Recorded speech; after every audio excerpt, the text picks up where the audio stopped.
പുരാതന കേരളത്തിലെ പ്രശസ്തമായ 108 ശിവാലയങ്ങളിലൊന്നായ തളിപ്പറമ്പ് രാജരാജേശ്വര ക്ഷേത്രത്തിൽ കർക്കടക സംക്രാന്തി തൊഴാനെത്തിയത് ആയിരക്കണക്കിന് ഭക്തർ. ഐശ്വര്യത്തിനായി പ്രാർത്ഥിക്കാൻ സ്ത്രീകളടക്കമുള്ള ഭക്തരാണ് ക്ഷേത്രത്തിലെത്തിയത്. രാമായണ മാസത്തെ വരവേൽക്കാൻ തയ്യാറെടുക്കുന്ന നേരം.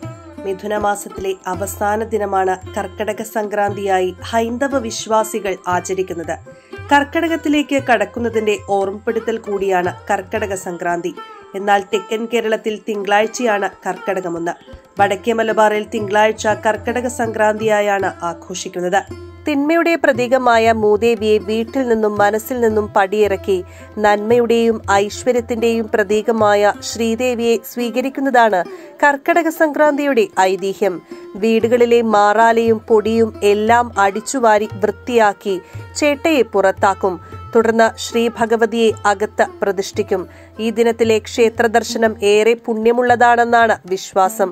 അതിനാൽ തന്നെ കേരളത്തിലെ ഏറ്റവും പ്രധാന ക്ഷേത്രങ്ങളിലൊന്നായ തളിപ്പറമ്പ് രാജരാജേശ്വര ക്ഷേത്രത്തിൽ കർക്കടക സംക്രാന്തി തൊഴാൻ ആയിരക്കണക്കിന് ഭക്തരാണ് എത്തിയത്.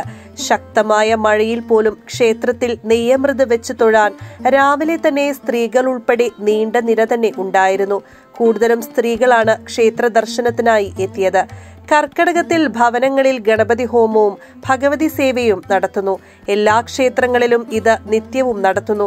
കർക്കടക മാസത്തിൽ ചെയ്യുന്ന ഈ പൂജകൾ അടുത്ത ഒരു വർഷത്തേക്ക് വിഘ്നങ്ങൾ ഒഴിവാക്കി വീട്ടിൽ ഐശ്വര്യം നിറയാൻ സഹായിക്കുമെന്നാണ് വിശ്വാസം.